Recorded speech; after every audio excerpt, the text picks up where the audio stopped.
বাংলাদেশের মানুষের যে প্রত্যাশা, বিশেষ করে নূতন জন্মের যে প্রত্যাশা, সেটা যদি কোনো রাজনীতিবিদ কিংবা কোনো রাজনৈতিক দল অনুধাবন করতে না পারে, তাদের রাজনীতি শেষ। আমি কিন্তু পরিষ্কারভাবে বলতেছি, আমরা কিন্তু আগের ধারায় চলতেছি, ওই ধারায় বাংলাদেশ আর চলবে না।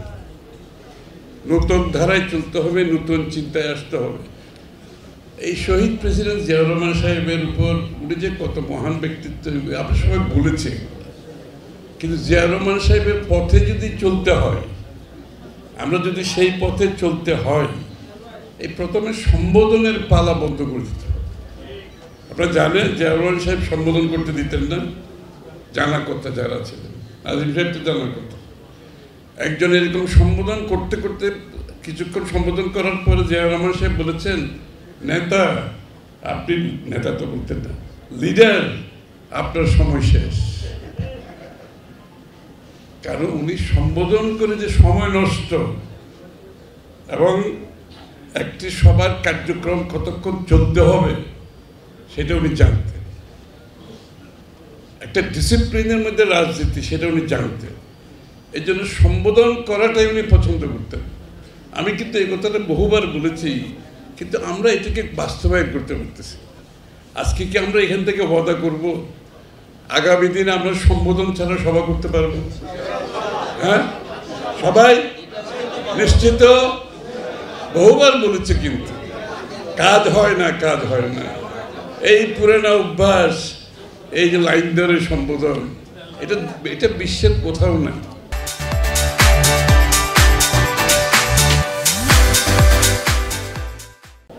দুনিয়ার কোনো দেশে নাই। মিটিংয়ের কমপক্ষে 20% টাইম শেষ হচ্ছে এটা, আর 20% কখন শেষ হয়ে জানেন? ও শেষ করার পরে জিন্দাবাদ জিন্দাবাদ জিন্দাবাদ 4-5 বার বলি না, ওখানে আবার 20% নাই। তা আসলে জিয়াউর রহমান সাহেবের পথে যদি চলতে হয়, আমাদেরকে মানসিকভাবে, সাংস্কৃতিকভাবে আমাদের চিন্তা বদলাতে হবে। আর নতুন বাংলাদেশের বক্তৃতা দিয়ে তো কোনো লাভ নেই যদি নতুন ধ্যান ধারণার চিন্তা আমরা আনতে না পারি। আমাদের নতুনভাবে ভাবতে হবে।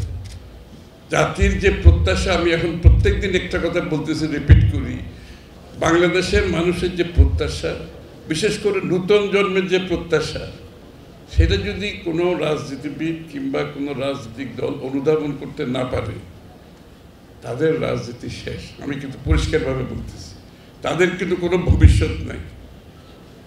বাংলাদেশের রাজনীতি কত বড়, মানুষের মনে কত বড় পরিবর্তন হয়েছে, আমরা অনেকে রাজনীতিবিদরা অনুধাবন করতে পারছি না।